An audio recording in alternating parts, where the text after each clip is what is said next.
Um prazer estar aqui compartilhando essas experiências com tão belas vivências e histórias aqui já contadas.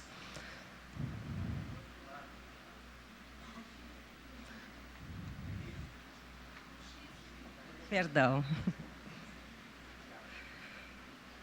Bom, minha experiência de trabalho como bióloga iniciou com um trabalho com plantas de uso medicinal, né? Eu sempre fui muito ligada na natureza, na preservação, na conservação do ambiente natural. E isso me aproximou muito das plantas de uso medicinal, consequentemente de saberes tradicionais, porque eu acredito que não se pode conceber a cultura ou o meio ambiente como algo isolado do nosso universo, do universo humano. Afinal, somos também uma espécie que faz parte deste planeta, que também está em evolução ou extinção, dependendo das nossas atitudes. Então, somos parte de um todo que cria, alimenta, diferencia e nos ensina e nos permite viver. Pensar e trabalhar para o desenvolvimento com sustentabilidade socioambiental tornou-se fundamental para permitir a nossa preservação e a nossa evolução também como espécie. No início da década de 90, trabalhando com uma médica que se chamava Maria Margarete Lucena, eu fui apresentada algumas plantas de uso medicinal e a fitoterapia, né, que é a terapia utilizando as plantas medicinais. Isso me permitiu, em 96, 97, ir para a Amazônia e passar 3 meses convivendo com seringueiros, ribeirinhos, caboclos, índios, enfim, os povos da floresta. Essa experiência foi muito rica, porque a gente fez um encontro de herveiros, raizeiros, rezadores, e ao lado desses caboclos que tinham um saber e um conhecimento tradicional, uma experiência de vida super rica, ao lado deles tinham doutores da Europa, mestres, acadêmicos, então foi um intercâmbio de conhecimentos muito ricos. E vivendo durante 3 meses com esse povo, eu pude perceber a íntima relação que eles têm com a floresta, né? Especialmente com a floresta em pé, né? Na Amazônia. Aqui tem algumas ilustrações de alguns desses projetos. São projetos com plantas de uso medicinal, realização de jardins didáticos, para que a pessoa possa conhecer, identificar a espécie, sentir o seu aroma, conhecer a sua aplicação, a sua indicação, seus riscos de uso, né? Porque, dependendo da dose, uma espécie pode ser um remédio, como pode ser um veneno. Então, tem que ter todo um cuidado mesmo com a utilização de espécies de uso medicinal. Aqui nós temos um grande rezador, conheci ele já com 92 anos, seu Severino, um raizeiro, com 92 anos, 12 filhos, e ainda carregava um saco de sementes, de material e de cascas nas costas diariamente. Já fez a passagem, ele. Aqui vocês puderam também perceber já uma apresentação dos Guarani. Essa é uma apresentação do povo que vive na aldeia da Lomba do Pinheiro. Enfim, uma série de trabalhos e projetos cujo foco era o conhecimento e a utilização de espécies de uso medicinal. Aqui foi um jardim de plantas de uso medicinal didático, onde as pessoas podiam circular, o jardim era em forma de infinito, e as pessoas podiam circular no meio e conhecer as plantas. Meu trabalho todo, é difícil separar a minha história de vida do meu trabalho com o IECAM, porque eu trabalho no IECAM há mais de 15 anos, que é uma associação sem fins lucrativos, que foi fundada em 91, no Rio de Janeiro, pela professora Vera Frois. E, em 97, eu trouxe ele para o Rio Grande do Sul, junto com uma outra equipe de uma série de profissionais de várias áreas de atuação. Nossos projetos são focados especialmente na revitalização desses saberes tradicionais e também da biodiversidade, né, do ambiente natural. Nós temos trabalhos já realizados no Rio Grande do Sul, no Rio de Janeiro, em Minas Gerais, Amazonas, no Acre. A partir que a gente se aproxima da natureza, que passa a conhecer um pouco melhor as espécies e a riqueza que existe na nossa biodiversidade, a gente percebe também que a gente quer partilhar esse conhecimento, a gente quer partilhar esses ensinos e essas experiências. Então, nós iniciamos uma verdadeira batalha na década de 90 para que a fitoterapia se constituísse uma terapia... todo mundo chama as terapias tradicionais, as terapias ortodoxas. Na verdade, as terapias tradicionais são essas. São aquelas que usavam saberes tradicionais. A partir do estudo, da identificação, a partir da segurança que a própria ciência tem a dar para esse estudo, para essa aplicação, elas começaram a ser esquecidas e outras medicinas, outras terapias tomaram todo o espaço. Em algumas décadas para cá, isso vem mudando, essas terapias têm sido mais revitalizadas, têm sido mais valorizadas. Então, na verdade, as terapias tradicionais são essas, né? As outras terapias, que poderia dizer que são mais ocidentais, ortodoxas, são essas que chegaram bem depois. Na ECO 92, foi nosso primeiro Seminário Nacional de Plantas Medicinais, foi o nosso primeiro grande trabalho. E, com essa batalha política, nós conseguimos criar, então, a Política Intersetorial de Plantas Medicinais e Medicamentos Fitoterápicos no Rio Grande do Sul. Foram alguns anos de muita batalha, de muita pressão. Nós lotávamos os auditórios da Assembleia Legislativa, com a participação de todas as cidades aqui do Rio Grande do Sul, para que realmente se tornasse uma política, para a fitoterapia entrasse na rede municipal de saúde e na rede estadual de saúde.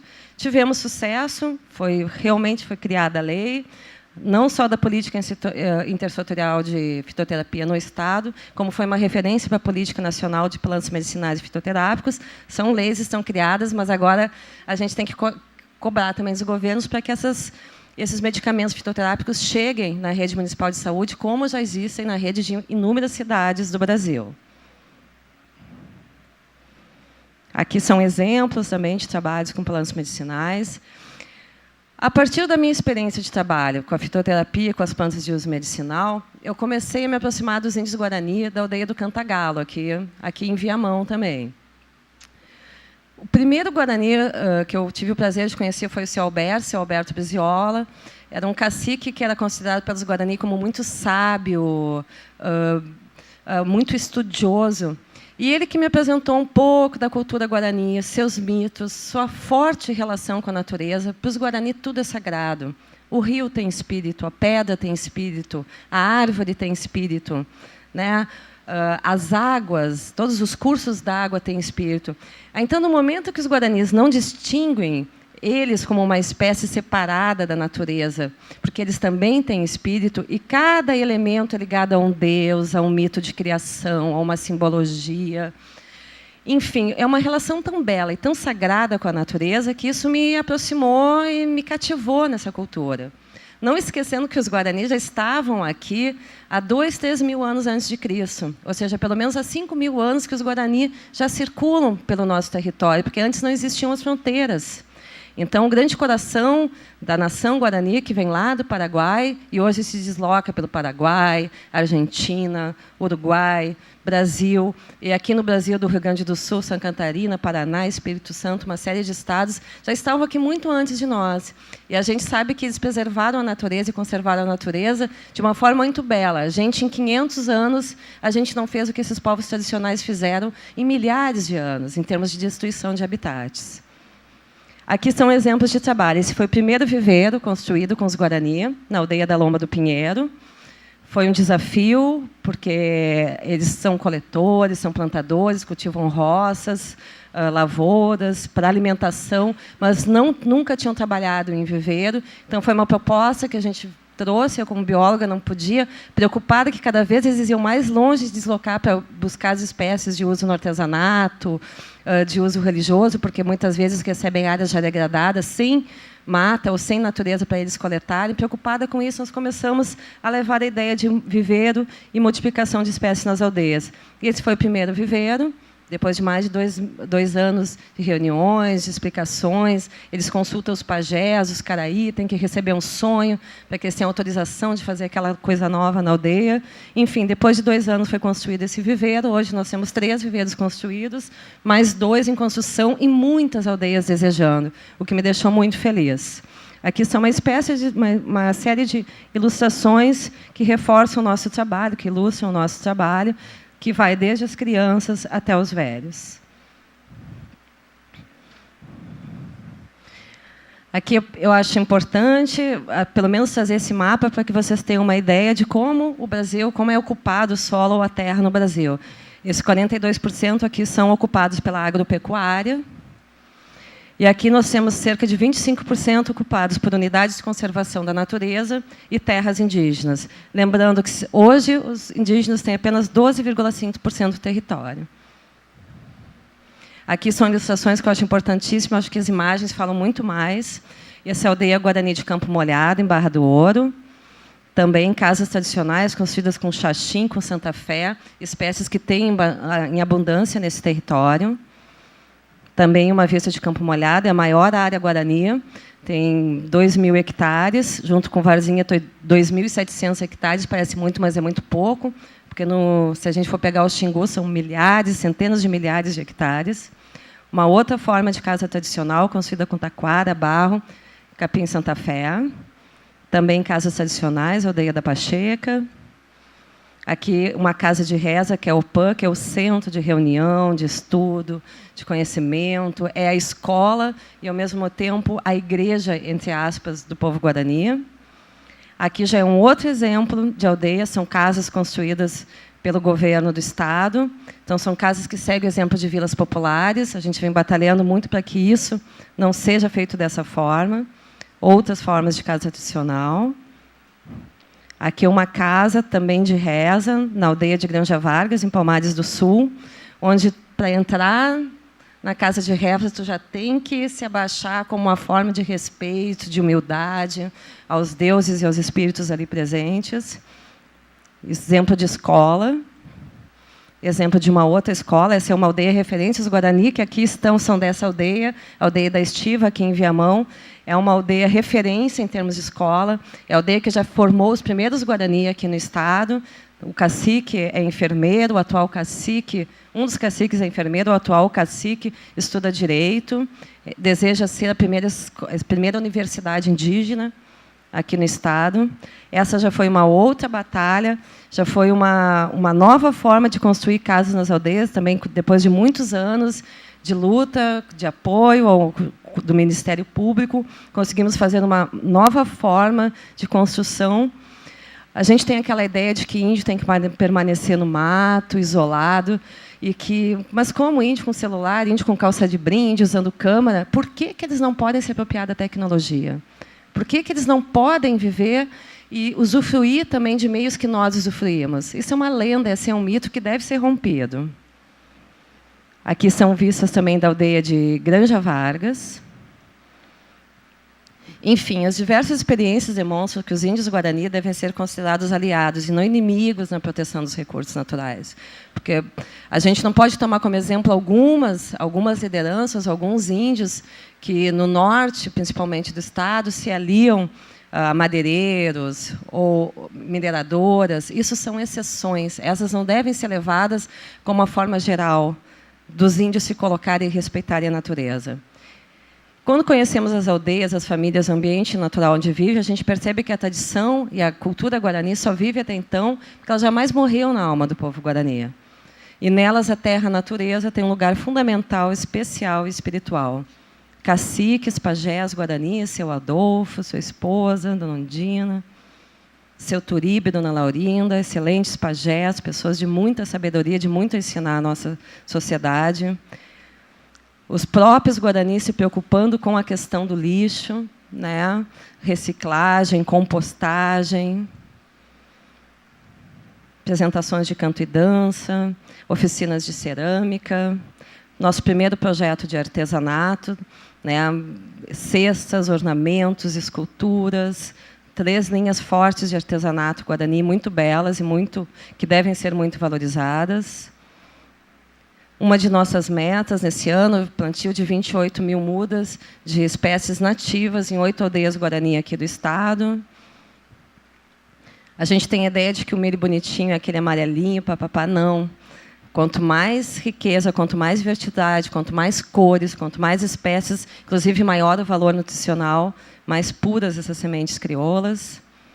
Viveiro, cacique Guarani aqui do Estado, José Cirilo. Compostagem, multiplicação de espécies. Aqui vocês têm alguns viveiros construídos, e aqui vocês têm um viveiro tradicional feito por eles, com matéria-prima da própria aldeia. Diversidade de espécies, sementes crioulas. É importante de valorizar as sementes crioulas, as sementes tradicionais, ao invés de outras práticas que vêm sendo muito mais comuns no nosso país e em muitos outros países da América Latina, especialmente. Aqui, para vocês terem uma visão geral, uma área que está aqui representada pelos Guarani, onde foi apresentada totalmente degradada para eles, onde era só eucalipto e lixo, eles transformaram, e hoje a gente tem quase 50% dessa área recuperada. um outro mapa de uso da terra, um estudo que nós fazemos para entender, para vocês terem uma ideia, essa parte verde é a parte que demonstra a conservação dos Guarani da natureza. Aqui a área conservada e o restante, construção, habitação, passeio e lazer, porque eles também gostam muito de futebol. Aqui uma outra contribuição, que eu acho importante também que vocês saibam, já existe um plano nacional para as culturas indígenas, recentemente aprovado em 2011. Eu tive a honra de fazer parte desse colegiado durante 2 anos. O plano está aí, elaborado por 5 mediadores culturais e por 20 etnias representadas por 10 índios. Então, é um plano realmente construído com a participação indígena. Como devem ser construídas todas as políticas públicas no nosso país? Não se pode fazer uma política para as culturas indígenas sem a presença dos indígenas. Aqui são frases que eu não posso deixar de falar. A Terra é um superorganismo dotado de autorregulação. Como parte desses sistemas, temos responsabilidade de mantê-la viva e saudável para as futuras gerações. A teoria de Gaia vê a biota, as rochas, o ar e os oceanos como a existência de uma entidade fortemente conjugada. Vejo o mundo como um organismo vivo, do qual somos parte, não os donos, não os inquilinos, sequer os passageiros. Lovelock, um grande pai da biologia, da natureza e da conservação do ambiente, que via a Terra, a Gaia, a Terra como um organismo vivo, integrante de um universo. Aqui uma frase do José Cirilo, que é o cacique dos Guarani aqui no estado, uma forte liderança guarani. A gente não vive sem a terra, o sol, a planta, a água, o peixe. A gente faz parte de tudo isso. Nós não somos separados da terra, é tudo uma mesma família. Justamente por eles terem essa forte conexão com a natureza, é que torna essa relação fundamental com o ambiente tão única, tão especial. Aqui uma ilustração de uma vivência com os Guarani, que eles recebem também não indígenas nessas vivências. E acima a gente tem uma representação do universo. Tudo nos Guaranis tem uma conotação espiritual. Então, tem as 4 direções, os 4 elementos, cada direção ligada a um deus, a um mito da criação, a uma simbologia, a uma história. Esse é o meu legado, meu filho Felipe.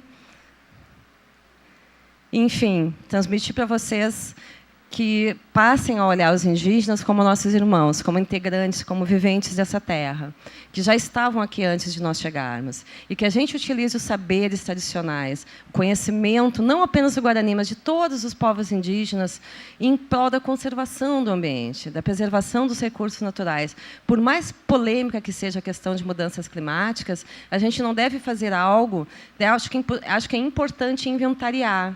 Por exemplo, nosso projeto, a gente captou mais de 1.000 toneladas de CO2. Eu acho importante inventariar, mas não simplesmente inventariar para dizer captamos, reduzimos ou emitimos, mas simplesmente para contribuir para que a gente deixe para as futuras gerações seja um legado realmente verdadeiro e sustentável. Obrigada.